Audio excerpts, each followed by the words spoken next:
It was this penalty in 2010 that proved former Canterbury Bulldogs player Ryan Tandy was involved in one of rugby league's biggest betting scandals. Ugly looking tackle and the penalty comes.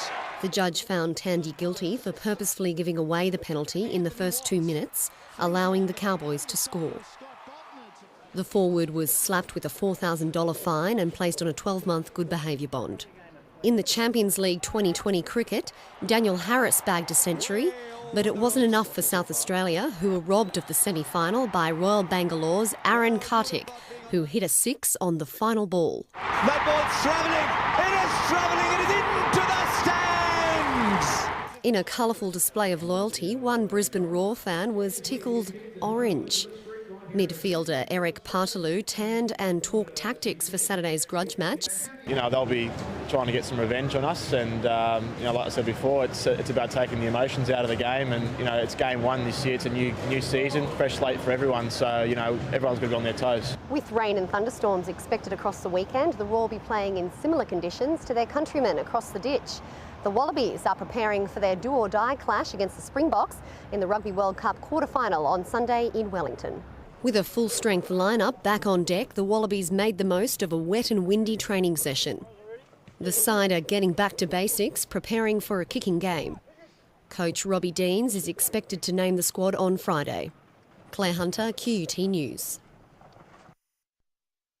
Origin legends and Origin stalwarts united at the Brisbane Jobs Expo as a way to help bridge the gap between Indigenous and non-Indigenous employment. If you prepare well, mate, everything goes well for you, and they've got incredible opportunities, these kids. Drawn by the superstar front row, local students spent the school day getting autographs and then getting hands-on with the exhibits.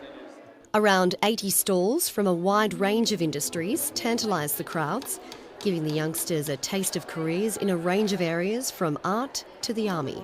I want to be a teacher, a graphic designer. Physiotherapy.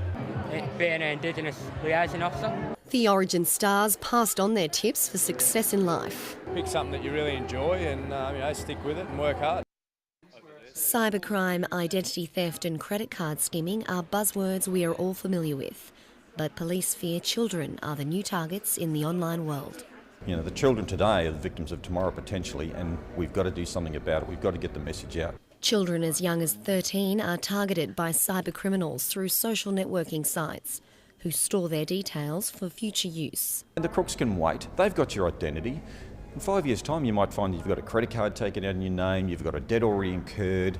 We've got to think long term. The Queensland Police have been trying to teach kids to be vigilant on the net. Fiscal's my name. Fiscal, the fraud-fighting ferret. The threat to children is one of the major talking points at the High-Tech Crime Symposium.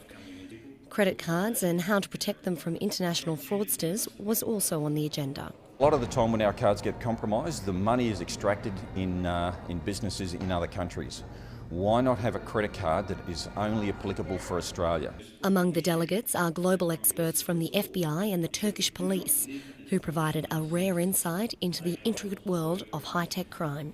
Today's keynote speaker was a US Secret Service agent responsible for cracking one of the world's biggest credit card fraud syndicates. And like any good Hollywood movie, Operation Carter Chaos involved undercover cops over 34 different countries, with a total amount of stolen funds coming to a whopping $110 million US. The symposium runs until Thursday. Claire Hunter, QUT News. The Lockyer Valley town of Grantham will never be the same.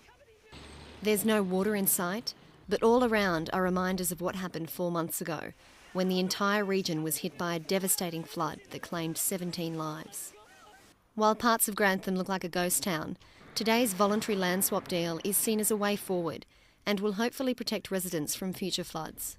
Essentially, people will be offered the opportunity to actually swap the land that they have for land on the hill under a set criteria, which is very much a title-for-title type swap.